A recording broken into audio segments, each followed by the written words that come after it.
जय श्री राधे, हरे कृष्णा।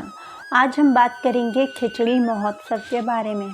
खिचड़ी महोत्सव कब है, खिचड़ी महोत्सव क्या होता है और खिचड़ी महोत्सव कैसे मनाएं हम अपने ठाकुर जी के साथ, इन सभी के बारे में हम चर्चा करेंगे। कृपया इस वीडियो के अंत तक बने रहिए। सबसे पहले हम बात करते हैं खिचड़ी महोत्सव क्या है। वृंदावन के सप्त देवालयों में श्री राधा वल्लभ मंदिर में खिचड़ी महोत्सव का आयोजन किया जाता है। देखिए, जिस प्रकार हम अपने ठाकुर जी की सेवा गर्मियों में करते हैं चंदन यात्रा के द्वारा, ताकि उनको गर्मी ना लगे और उनको ठंडक पहुँचे, उसी प्रकार हम शीत ऋतु में उनको गर्मी प्रदान करने के लिए खिचड़ी महोत्सव का आयोजन करते हैं, जिसमें हम ठंड के मौसम में उनको मेवा युक्त जो है खिचड़ी का भोग लगाते हैं, जिसमें काफ़ी सारा घी होता है, जिससे उनके अंदर जो है गर्मी उनको प्रदान हो। तो ये सेवाएं होती हैं जिसे कि हम उत्सव के रूप में मनाते हैं। तो ये होता है खिचड़ी महोत्सव। अब वृंदावन में जो है 1 महीने तक खिचड़ी महोत्सव चलता है, जिसमें सर्दियों में ठाकुर जी को जो है खिचड़ी का भोग लगाया जाता है। आइए जानते हैं इस वर्ष जो है खिचड़ी महोत्सव कब से कब तक मनाया जाएगा।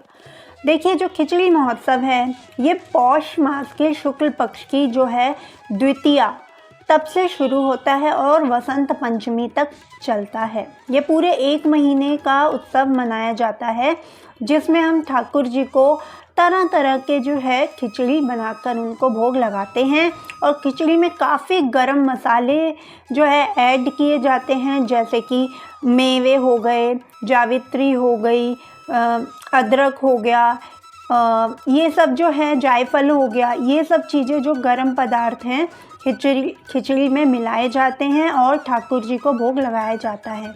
और खिचड़ी के साथ अन्य पकवान भी उनके साथ भोग लगाए जाते हैं, जैसे खिचड़ी के साथ दही, अचार, पापड़, रबड़ी, कढ़ी, एक तरह तरह के पकवान जो हैं उनकी सेवा में हम लोग खिचड़ी के साथ भोग लगाते हैं।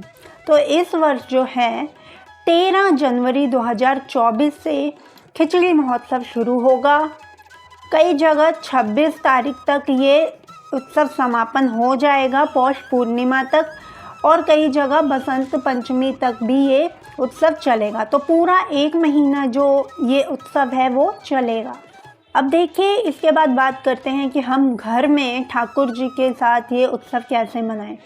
देखिए, राधा वल्लभ मंदिर में तो सुबह मंगला आरती से भी पूर्व ब्रह्म मुहूर्त में खिचड़ी का भोग उनको लगा दिया जाता है। लेकिन हम लोग गृहस्थी में हैं, सुबह सुबह अगर हम नहीं भी लगा सकते तो आप दिन में कभी भी लगा सकते हैं, दोपहर को, शाम को। मैं कभी कभी दिन में लगा देती हूँ, कभी कभी जो है शाम को लगा देती हूँ।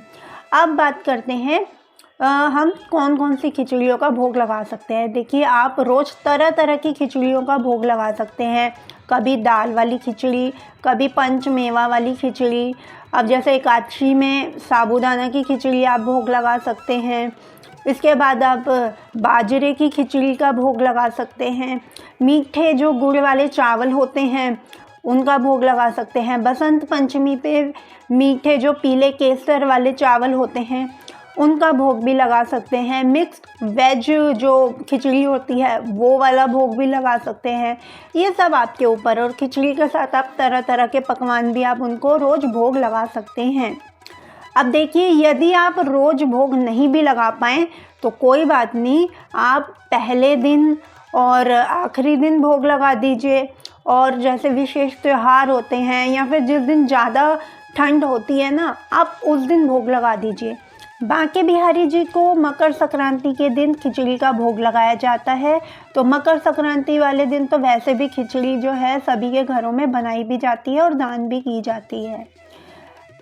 इन खिचड़ी महोत्सव में रोज जो राधा वल्लभ जी हैं वो तरह तरह के वेश धारण करके अपने भक्तों को दर्शन देते हैं। कभी वो मनिहारी का वेश बनाकर चूड़ियाँ बेचते नज़र आते हैं, कभी वो इत्र वाली बन के नज़र आते हैं, कभी वो महादेव बनकर दर्शन देते हैं। तो इस तरह वो कई तरह के छद्म वेश बनाकर भक्तों को दर्शन देते हैं। और ब्रज समाज के लोग खिचड़ी का जो भोग लगाते वक्त कई जो है गायन पद वो उनके समक्ष गाते हैं। अगर आपको वो पद नहीं आते तो आप कोई भी भजन और कोई भी जैसे हरे कृष्णा वाला जो महामंत्र है वो भी आप गा सकते हैं। लेकिन कोशिश कीजिए कि ब्रज के जो भजन हैं, आप भोग वाला भजन हो या कोई भी भजन हो, आप वो गाकर आप उनको भोग लगाइएगा। आप अपने घर पे भी ठाकुर जी को कई तरह के जो है रूपों में सजा सकते हैं। कभी मणिहारी का रूप बनाकर, कभी त्रिवाली बनाकर, महादेव का रूप, जैसे जैसे राधा वल्लभ जी के वहाँ पर वेश धारण किया जाता है वैसा ही आप अपने घर में ठाकुर जी को भी वैसा वेश बना सकते हैं।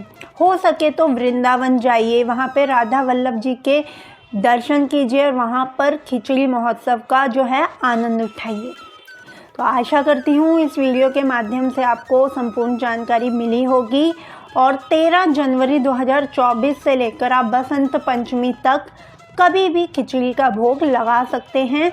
और ठंड बहुत है तो आपको लगाना भी चाहिए। जय श्री राधे।